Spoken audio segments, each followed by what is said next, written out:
That is absolutely delicious. I think the addition of that one, shocking to some people, but the addition of that one English condiment ingredient makes this curry. You've got to try it.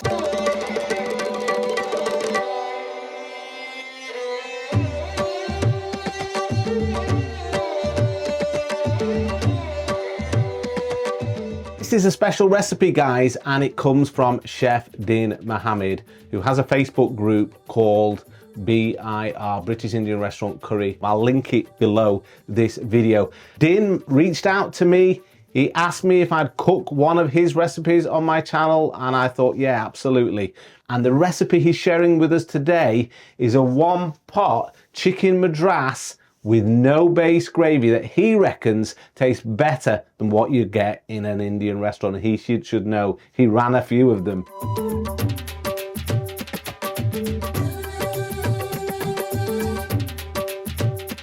Now, this recipe has a shocking ingredient, an ingredient you would not expect to find in a typical Madras curry. It's a typical English condiment. And you might be thinking, what is it? Well, stay tuned and we're going to reveal that later. Let's get our pan on. This is the sort of recipe that is made with love and attention, and you'll see what I mean as we go through it. And we're going to put our oil in the pan first and get that oil nice and hot. Now, all the ingredients for this one pot special madras will be linked below this video for you to go and check out. I've wrote them out exactly as Chef Din did. So he prefers, rather than to go with teaspoon measurements, half teaspoon, tablespoon, he uses gram measurements for everything. So I'll just follow the exact convention that Chef Din gave me, and you'll find that below the video. We're going to go in with our whole spices. So we've got our Asian bay leaves, a couple of sticks of cinnamon, we've got a couple of star anise, and 5 green cardamom, and 3 cloves. And we just need to temper those in the oil for 30 to 40 seconds. So we're now going to add in our onions, and we've just sliced these onions just about that thickness, as you can see there. So the steps for this curry will be the exact steps that Chef Din follows on his recipe video. Again, I'll link his channel below this one. But to be honest with you, he follows the exact same steps that I follow when I'm cooking my curries. In other words, making sure that your onions are thoroughly broken down and cooked. So it's good at this stage, while we've added our onions in the pan and they're just softening, to add in our salt, and we're going to add in also our onion seeds. These onion seeds, I very rarely use them in curries. You do use them in naan breads and other, you know, sort of starters and side orders. But I very rarely use them in a curry, but they give off a really nice aroma. Just adding them to the pan there, I could just smell them. So now we're going to add in our garlic and ginger paste. We just want to cook that out. So I'm on a medium heat here, guys. Cooking with a medium heat because we really need to get these onions nice and soft. And what Chef Din likes to do at this stage is add some fresh coriander. So that's what we'll do. He also adds some red pepper, which I've never seen in a madras before, but it does work. So we've got some red pepper. So we're just going to put the tomatoes face down in the pan. We've got our tomatoes in there. And you've seen me do this method many times on this channel. I like to do it this way. You take off the skins and then you get a nice smooth sauce. Now we're going to put the lid on.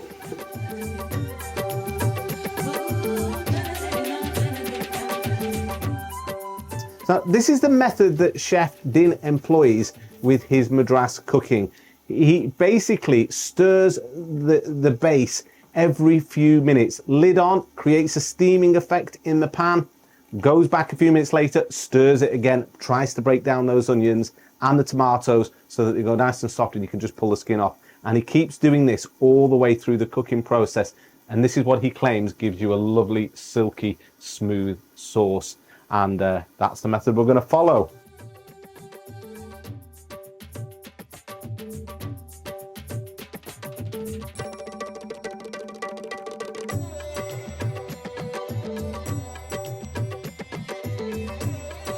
Take a look in the pan. Now take a look, guys, you can see that the skins are broken now. They're coming off our tomatoes, so you can fish these out. You can see that the skins are coming off. So just take something like this, Just pull them off the tomatoes. There we go. Just try and break them down. These are going to create a beautiful gravy. Well, we need to cook this further. We need to really break this base down. We really need to get this lovely and smooth, and just keep squidging those onions with the back of your spoon. Cooking this recipe of Chef Din's reminded me of a recent video that I just posted, whereby I explained that often people don't get the results they're looking for with curry cooking because they don't follow the process correctly. They either put everything into the pan all at once, including the powdered spices, cook it like a casserole or a stew and hope it comes out tasting good, and it won't do. You have to follow each step, each part of the process. You need to give it some love. And what you'll notice, not only can you see everything breaking down in the pan, you'll see that the oil is separating from our base and it's going a little bit quieter, which tells you that the water content out of the onions and the tomatoes and the peppers has come out, and these ingredients are cooking. You just really need to eyeball it, guys, I would say. So just take a look in the pan. You can see all the onions are going nice and caramelized. I think we're now ready to add the spices.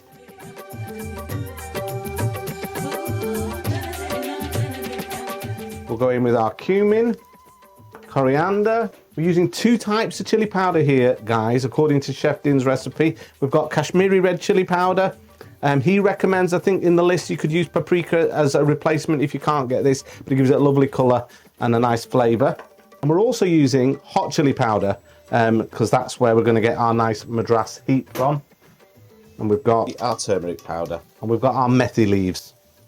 Now it's really important that you take a little bit of time cooking out these spices. So we're going to put this on a low flame now.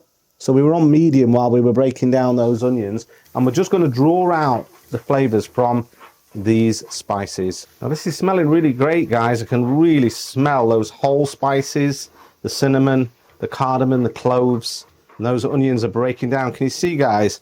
Just by taking our time and giving it this love and attention that this recipe requires, we're getting a beautiful base.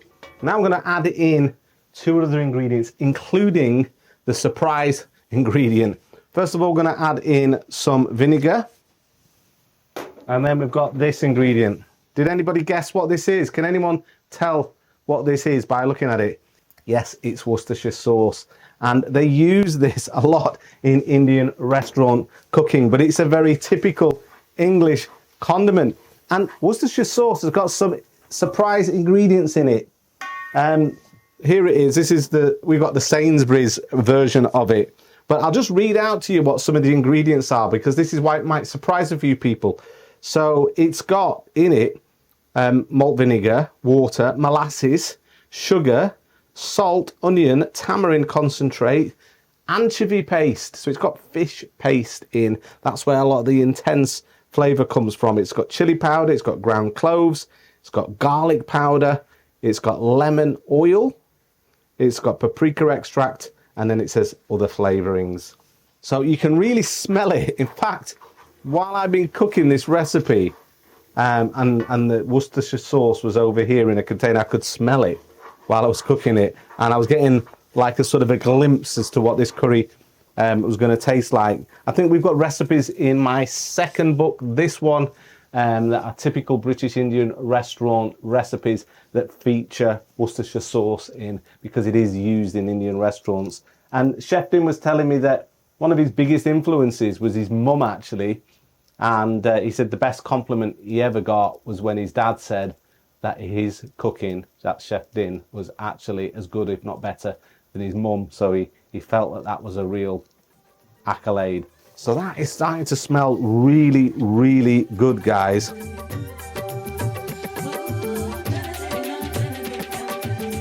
So now we're going to add in our chicken. So we've got 1 kilo of chicken breast. Now, you know me, you know that I prefer always using chicken thigh, but I'm following the recipe that Chef Din shows. Now, he mentions in his recipe that he prefers to use chicken on the bone, but he was using chicken breast because, well, he knows English people. A lot of English people, that's what they're used to, that's what they like. But you'll always get a much nicer curry if you cook meat on the bone, and get your head around that. So what we're going to do is we're just making sure now that we're stirring this chicken into our base. We want to make sure that every piece of chicken is coated with the spices and the onions and the garlic and all of those lovely ingredients that are going to make our curry. You might look at this in the pan and you might think, do you know, that doesn't really look like a curry yet. It looks very dry. I think I need to add some water. Wait, this is really the final stage. And what will happen, guys, is the moisture and the liquid that's in the chicken, as long as we're cooking at a low heat, will come out into the curry and it will create a sauce for us. Such a sauce that you don't really even need to add water. But with this recipe, we are going to add a little bit of water, but we're going to add it in later. This is a step that Chef Din says you must not miss. You must cook this chicken with these spices on a low heat, turning it every now and again until the chicken is thoroughly cooked and the liquid has come out of the chicken. This is what is known in the restaurant trade as boonering. You are boonering your curry. You are intensifying the flavors and drawing out all the moisture from the meat and creating a delicious curry base without diluting it, which is what you would do if you're trying to cook a curry like a stew. Now I'm going to put the lid on the pan and that will help it create a little bit of a steam in there as well, and will hasten the process. And we'll come back in a couple of minutes, turn it round again and keep on doing this until the chicken is thoroughly cooked. So what's your favourite British Indian restaurant curry? I'd love to know what that is. Do you know, Madras seems to hit the sweet spot for so many people. It certainly does for me, because it's the right balance of heat, spice and intense flavours. I absolutely love a Madras. But I'd love to know what your favourite restaurant curry is. Talking about restaurant curries, would you love to know how British Indian restaurants and takeaways create your favourite curries in around about 10 minutes? Have you ever wondered about that when you look at a menu and you see all these curries on the menu? Well, my books explain the complete system that British Indian restaurants use to cook your curries. In fact, these books, The Secret to That Takeaway Curry Taste Part 1 and Part 2, which are Amazon bestsellers, have been used by many Asian chefs to open Indian restaurant businesses. These books break down the complete system so that you can cook any curry that you want that's typical, from korma to chicken tikka masala to bhuna, balti, rogan josh, all your favorites. They're covered in this book, but more importantly, the system of cooking. And these books are currently on sale. I've got them on sale for May and June. So if you wanted to grab a bargain, they're normally $9.99. You can get them for $6.99. And if you click the link below, it will take you to where you pay and you get instant access, instant download of the PDF.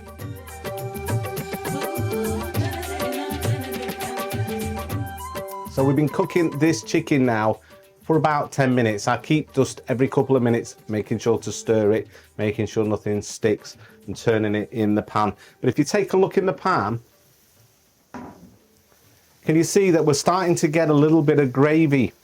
And that's because our chicken is releasing its natural fluids, its natural liquids into the curry. And look, this is the boonering process. This is how we keep all these flavors nice and intense in our curry. So we just need to cook this chicken for a little bit more. Look at that. Can you see we're getting a nice gravy forming, and we haven't had to add water, but this is looking and smelling really good. So the final step now really is just to add half a cup of water. According to his recipe, he just adds in about half a cup of water. And that's so that you can create a nice sauce. I think we're used to those types of curries. You could just have it dry as is, but most of us like a bit of gravy, don't we? So just bring that all together now with that water that we've just added. I added hot water because you don't want to add cold, because you'll just reduce the temperature in the pan if you add cold water in. But that is almost done. I think I'm going to add just a tad more water because I like a little bit more sauce. And that is looking phenomenal. Can you see, guys, when you look in the pan, that all our onions, the tomatoes, and even the peppers mostly have broken down and created this beautiful silky gravy that we're going to enjoy. So I'm going to put the lid back on and let that cook for, I'd say, the final 5 minutes, and then I'll just check a piece of chicken, make sure it's cooked, and then we'll serve it up and I'll do the taste test. And I'll tell you what I think of this one pot chicken madras with that surprise ingredient of Worcestershire sauce in. I'll tell you what I think about it. So our chicken should now be cooked through and our sauce should be looking absolutely lovely. Let's take a look in the pan and see how it's looking. Take a look at that, guys. How does that look?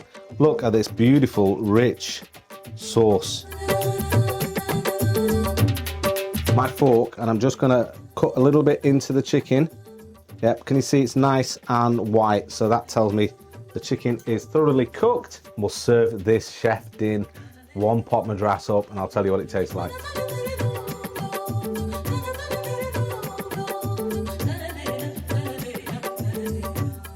Take a look at that, guys. Okay, let's do the taste test, guys. So I'm going to use a spoon because I want to try this sauce. I'm really curious to know how this sauce tastes like, because not only the surprise ingredient of Worcestershire sauce, I'm really curious to know how this tastes because of the love and attention that's been given this curry recipe, and I'm sure it's going to produce a phenomenal result. So I'm going to try the sauce on its own. Wow. Wow.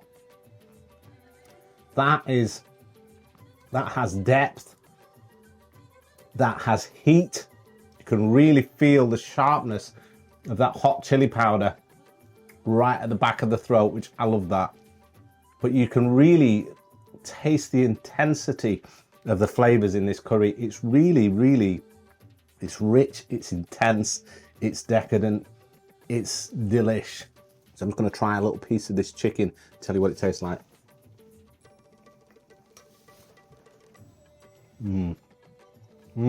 Really good.